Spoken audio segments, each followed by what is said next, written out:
Hello there, welcome back to the Vaults Remastered. This is the third part in a little mini series I put together for the brand spanking new Ancestry that I converted over from my 5th edition game, known as a Wyrmseed, a facet Wyrmseed specifically. These are based upon the Dragonborn of 5th edition D&D, specifically the gem scale, the gemstone, the gem Dragonborn. In the last couple episodes, 2 episodes ago, I went through the ancestry, the lore, the history behind this particular species.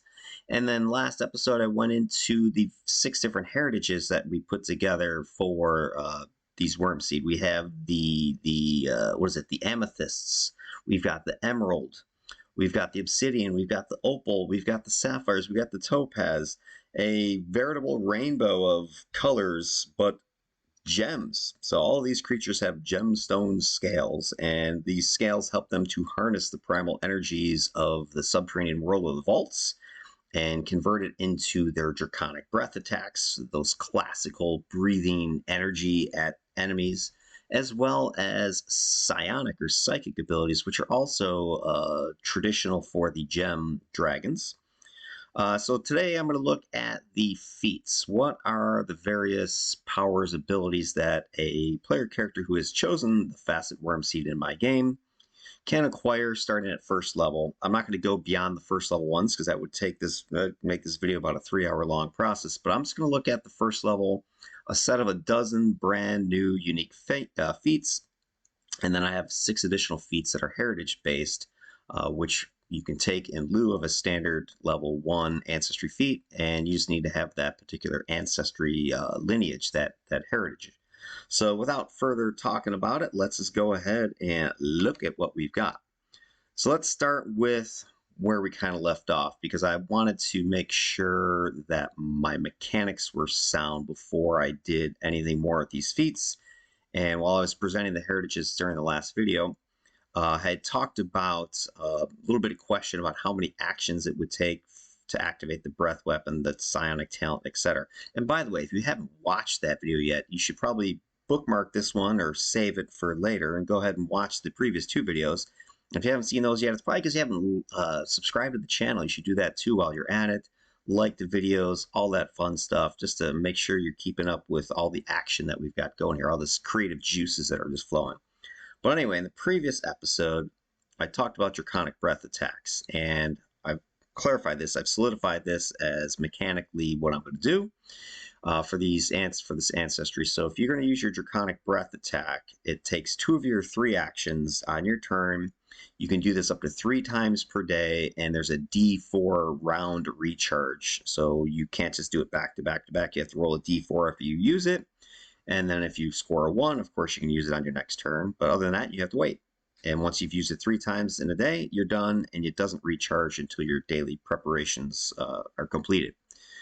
You can also upscale this draconic breath with a 3rd action, and I have that built into the damage for this attack. It boosts another D6. Then the psionic talent, similarly, it's 2 actions to activate it. This will prevent a Wyrmseed character from being able to use their breath attack and their psionic talent simultaneously. It's just, to me, it takes too much primal energy to activate both. So I set this on a 2 action economy as well. And you only can access this once per day. It takes a lot of that channeling of that psychic power in order to use these things. There'll probably be feats, I think, later that allows you to use it more often. Actually, I know there's a feat that's going to be available that's going to let you use it more often. Spoiler, a lot of the feats that we're going to talk about are going to enhance these core abilities here that the Wyrmseed has. Their breath weapon, their psionic talent, and the 3rd one is their primal resistance. This is a reaction, so it's not an always on ability. It's something you need to have an available reaction to trigger. You have to take the damage. That attack has to have the damage that you're resistant to in order to react to it.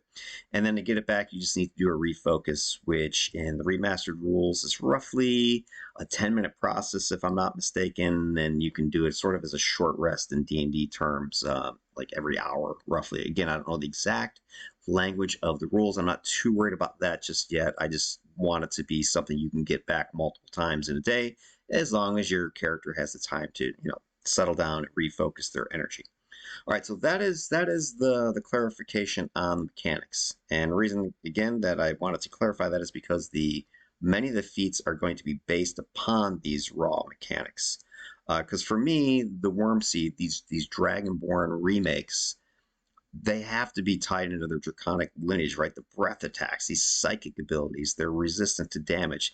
To me, that was where D&D kind of missed the boat, at least with the original Dragonborn that came out. They were just too weak. They could only use their dragon breath like once a day or something like that, and it barely did any damage. It was pretty lame, right? If you're going to be a draconic creature, Wyrmseed in my case, you have a breath attack. You should be able to use it. It should do some damage. And then the gemstones, specifically the gem scales, they have psychic abilities. This goes back to D&D lore from ages ago. They have that psionic ability. And then every dragon has resistance to their breath weapons, that sort of thing. So these are all, just stock abilities that a Wyrmseed can do, and you can enhance them with your feats. So let's take a look at the feats, because the first couple are going to be bam, right in your face with enhancing the breath attack. So here we are, level 1 feats, breath weapon empowerment. You have to have a draconic breath, of course. Your control over your breath weapon is so acute, you can empower it with additional primal energy. So in addition to that extra d6 of damage when you spend that extra action, so your basic breath attack is 2 actions. If you want to heighten it, you can spend all 3. That does an extra d6 damage. That's part of the stock abilities for each of the Wyrmseed heritages, but this feat also boosts the range of your breath weapon. So an extra 5 feet for a cone, taking it out to 20 foot, or 10 feet if it's a line. It takes it out to a 40-foot line. So you're able to hit more targets and do that extra damage on top of everything else. The next one is Crystalline Breath. Also is going to boost your Draconic Breath attack. You fuel your Draconic Breath with macerated scales. You're chomping up scales. You got them in your mouth or something, or whatever, the inside of your cheek or something, who knows. And you're spewing out this flesh-peeling mixture of the primal energy of your breath attack plus the crystal shards, just ripping through people. So whenever you attack with the breath weapon, you deal bonus slashing damage that's equal to your level, and the slashing damage is increased or reduced based on saving throws, just like the stock damage would be. So at first level, first couple levels, it's not going to do a lot, but as you level up, it's obviously going to do more and more damage. This might be something that you can boost later. Maybe it needs to be double your level to make it more worth it at early levels. It's something that I can tweak as I go. So anyway, that's the idea behind that one. It does also give you the option to add a different type of damage to your attack. So you've got your primal energy damage, and then you have the slashing on top of that. So it does give you some versatility. The next one is Draconic Fury. This is based upon the Barbarian Fury mechanic. Concentrate, emotion, mental are the traits that go along with it. I need to double check those to make sure that that's still remaster, compatible, although we don't have the Barbarian remaster to look at yet, so it's kind of hard to say. But once per day, you can embrace your Draconic Fury, and that primal energy just surges through you, turns you like a living beast, raging like flame, demanding to be released. You go nuts. Okay, you can't be fatigued or under the influence of Draconic Fury already while you're trying to use this. So as an action, you tap into your Draconic Fury, unleashes your pent-up rage upon your enemies. You can sustain the fury by spending an action at the start of each of your turns, up to 1 minute. Your Draconic Breath weapon immediately recharges, so go back to the base mechanics where it recharges every d4 rounds. This immediately causes it to recharge, although it doesn't give you extra uses of it. You temporarily gain the Draconic Weapon Training feat, and your multiple attack penalty is reduced to -4, -8. The Draconic Weapon Training feat is going to come up in the next slide here, but just as spoiler, you're able to use your claws, your fangs, your tail as weapons, so you're able to just go sick with your natural attacks. Your map, like I just said, it reduces, and the damage die with your basic hands and fangs and whatever else goes from a d6, which is what the feat would grant you, up to a d8. So you're not using a bunch of weapons, you're just using your body as a weapon, just going in there and tearing into people. You do have a -1 penalty on your reflex saves as a downside to this, and you can't use actions that have the concentrate trait unless they also have the rage trait. After your fury ends, you lose that weapon training feat, and you can't use this Draconic Fury again until you've taken refocus. So I need to square that, because I've got the frequency once per day, And then here I have it as the refocus action. So got to look at that. Should it only be once a day, or is it something you can do with a refocus? I guess it's kind of hard to say right now. I don't know how often people are able to refocus in the remastered game now, if it's too easy, uh, because that kind of encourages too much of these short little rests, which kind of becomes D&D-ish then.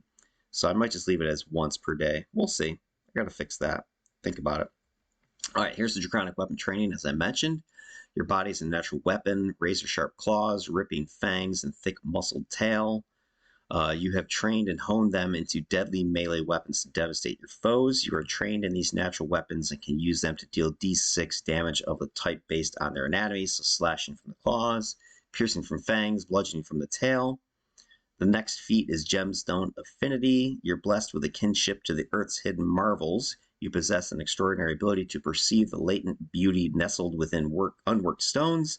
They seem to whisper their secrets, guiding you on how to unveil their inner splendor. You have a +2 circumstance bonus to crafting checks when working with gems, precious stones, and crystals. This was a type of feat that, because most of the other feats so far as you're looking at, it's easy to make them all just offensive, damage, attack, fury, rage, dragons tearing into things. But I wanted to have a nice round option so that if you're not just going to go full on, beast mode Dragonborn or Wyrmseed, maybe you want to be more intelligence type of base, that would be fine too. Okay, and then lensing, the next feat. This is another example of one of these non-combat. I think you have to have a good mix of, both offense, defense. Sorry, I'm bumping the table, moving my camera here. Type of feats. You can't just be all one thing and pigeonholing your ancestry. Anyway, lensing. This is your typical, gives you dark vision. For all my instances of dark vision in the game, and I've mentioned this a couple times before, because the game is taking place in the vaults, which is a Darklands, Underdark, subterranean, and type of campaign setting. Low light vision is pretty much everywhere, so it's no big deal for a ancestry to have it. So dark vision is the one that's added as the feature. So here's what lensing is going to give you. But whenever I do add dark vision, because it is the subterranean realm, because it's Darklands, bright light would be the equivalent of darkness in a above the surface type of game. So in your normal fantasy game where you're blinded if somebody throws darkness on you, the opposite's true here in my campaign world. So that's why I'm specifying with anytime I have dark vision as a feature that you see here in the second part, that you gain the light blindness ability, if you want to call it that. It's more of a flaw. So if you become exposed to bright light, you can become dazzled if you fail this DC 10 flat check. In critical fail, you're blinded, and you're going to remain that disability there until you get out of that bright light area. The other thing about lensing is because it's an anatomical feature, you have to have taken it early in. 1 second, guys. Anyway, the puppies got a little bit excited because something went outside. You know how dogs are. Anyway, as I was saying, because it's anatomical, you can only take this at first level, and then if you don't take it then, you don't get dark vision. End of story. So it's one of those types of feats that is locked into a position. All right, then the next 4 are here. Leviathan's Endurance. Leviathan is my name for the subterranean dragons, these gem dragons, Leviathans.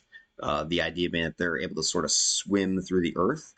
The vaults are rife with perilous environments, from bone-chilling icy waters to scorching steam vents, and from suffocating toxic gases to oxygen-deprived air pockets.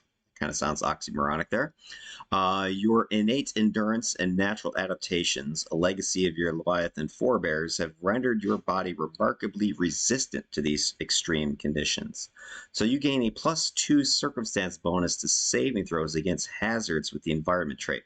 I was looking at this, I was trying to figure out how to word this exactly, and again, this is a good example, I think, where Pathfinder, people say, oh, it's rules heavy, it's complicated.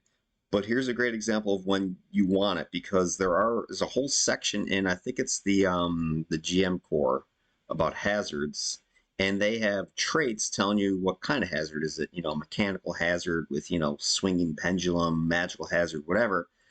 There are hazards that are environmental hazards like quicksand, right? So this makes a feat like this possible. So if you're in my game world and you come across a hazard, which is a defined thing, and it has the defined environment trait, and you have to make a saving throw to get out of it or get past it or whatever, you have a bonus, a circumstance bonus. So it's really nice that Pathfinder builds this into their rules. D&D, you'd be guessing, oh hey, I've got survival as whatever. So you've got these defined abilities in Pathfinder, whereas in D&D you have to guess, right? I'm survival, I'm nature, whatever, and the DM is trying to figure out, well, geez, would that give you a bonus on your saves or whatever? And it always turns into advantage, roll again, disadvantage. This is much more defined, much more precise, much more usable, I think. It actually makes homebrewing, and I've said this before as well, I find Pathfinder 2nd Edition actually makes homebrewing easier, believe it or not, because you have the rules to rely upon to make feats, such as this one, that actually have a mechanic behind them. All right, next one, Pit Fighter. Perhaps from your time as a slave in a warpstone mine or as a result of a life on the run through the wild tunnels, you are adept at fighting in tight, cramped spaces. As a note, my campaign world of vaults is a nasty, ugly place. There is enslavement, there is torture. It's a dark fantasy thing.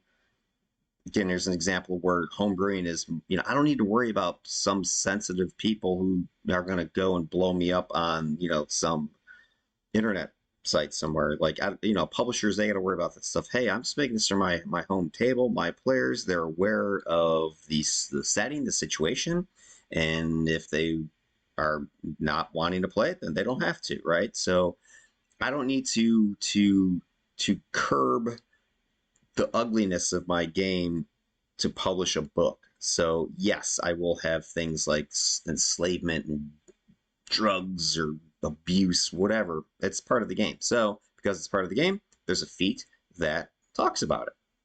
So when you're fighting in these cramped, tight spaces that are no wider than 5 foot, around you, so there's walls on either side of you, you're in that space. Adjacent enemies are off guard to you, and your unarmed and weapon attacks deal an extra D4. So you're just more adept at fighting in these tight spaces and landing heavier blows to enemies. Primal Reserve. This boosts your psionic talent. This is the one I was spoiling earlier. You have a deeper reserve of primal energy from which to draw upon to access your psychic abilities. You get an additional use of your psionic talent per day. So instead of once per day, you can use yours twice per day. Seventh Yi Embrace. Seventh Yi, as I mentioned in the lore video for these Wyrmseed, that was the historical ancient homeland, the city of the Leviathans, thousands of years ago, when it was this grand kingdom beneath the surface, when the gem dragons who were given authority over the subterranean world by the gods. Seventh Yi was their main city. This is an actual city from the Pathfinder lore itself. I've just adopted it, co-opted it, I guess, and converted it into my version. So it's a dragon city instead of a snake or serpent folk, I believe is what it was in Pathfinder. You're a student of the ancient ways, learned in stories of the great Leviathans, the mighty Ruby King and formidable Obsidian Queen, and the magnificent capital city of Seventh Yi. Your passion has led you to acquire a small collection of mundane artifacts from those days, worn figurines, cracked sculptures, fragments of stelae, each with its own story to tell. Their own story. I got to get some grammar edits there. You become trained in draconic lore. In addition, you may use the decipher writing action in matters of draconic religion and society, even if you are not trained in those skills. If you're trained in those skills, then your checks are made with a +2 circumstance bonus when attempting to understand ancient draconic texts, writings, symbols, etc. So I like this feat. It's one of these, again, intellectual type feats. Not everything has to be more attacks, more uses of breath attacks, psionic abilities, right? It can be just fun crafting things, skills, that sort of stuff that allows players who are interested in that style of play. And in my game world, having a lot of lore knowledge is super critical to understand what's going on and gather clues. So this is a great example of how to expand your options for your players. All right, let's continue. We've got our last three, I think. Here we go. This is the dozen that I put together for the basic ancestry. So Scales of the Leviathan, this boosts your primal resistance. That's that damage resistance that they have. You are descended from one of the Elder Crystal Dragon bloodlines, so your scales are thicker than others of your kind. You gain the Toughness feat. So it really doesn't boost your primal resistance itself. It just gives you even more. I believe Toughness gives you more hit points, if I'm not mistaken. Underground Explorer, you have spent much of your life exploring the winding tunnels and caverns of your ancestral domain. You gain a +2 circumstance bonus to the survival skill actions of sense, direction, and track, even if you are not trained in survival. And then the last one is Wingborn. While most of your kind are born with shoulder nubs, vestigial reminders of your ancestors' ability to fly, you have true wings that you can flex and move. While not strong enough to bear you aloft, they can be used to help you navigate precarious perches extending like a balancing pole. Maybe that should be what it says. And to intimidate foes as you flare them wide like a raptor. You get a +2 circumstance bonus to your acrobatics checks made to keep balance, and a +2 bonus to intimidation checks to demoralize as long as your wings are free to flex. I'm not sure if I need to give two different things here. I might cut this back and just say it's balance. Maybe then a later version is the intimidation version. Kind of struggle with that on some of these feats, trying to make them too exciting and cool. On a first level, maybe I need to back off, because with Pathfinder, you have that much more linear building of power, so it might make more sense to maybe just have it do keep balance, and then later you have intimidation, or intimidation is first and keep balance is later. Anyway, maybe splitting some of these things. Just got to be careful. I'm not sure what the dividing line is. You know, when Pathfinder, I know there are some feats that do kind of boost two things at once, and others that are just one and done. What do the developers, the creators, use as their metric for that? I don't know. Anyway, let's continue. So you got those two bonuses, but the downside here is you need to have space 5 feet in either direction. So you have to be in an open room and open space in order to unfurl these wings and show them to people, or be able to use them. If you're in a tight confined space like a tunnel, it's not going to work. All right, then the last section here are my heritage-specific feats. So I have one of these for each of the 6 heritages of the Wyrmseed. So the first one is for the Amethyst. This is the Aegis of the Amethyst. It's an action. Your prereqs, you got to be an Amethyst heritage. You can use it once per day, and you're able to use your telekinetic abilities to create a shield of force around yourself or an ally within 30 feet. The shield grants a +2 circumstance bonus to your armor class, or to their armor class, until the start of your next turn, and the bonus increases as you level up, +3, +4, +5 as you hit 5th, 11th, and 17th level. Emerald Empathy is the next one. This is for the Emerald Wyrmseed. Your sensitivity to the movements of air makes you keenly aware of alterations to its content caused by the presence and mood of living creatures. Pheromones, odors, moisture level, that kind of thing. Each can tell a tale if you stop to listen. So the emeralds are the ones that have the ability to kind of move the airflows and stuff that are going through the vaults. And so this is a way to enhance that ability. So it gives you a +1 circumstance bonus to seek and sense motive basic actions. And here's another thing I'm not 100% sure. One, is it a +1? One, is it a +2 bonus? Because several of the ones I've done have been +2s. This one's a +1.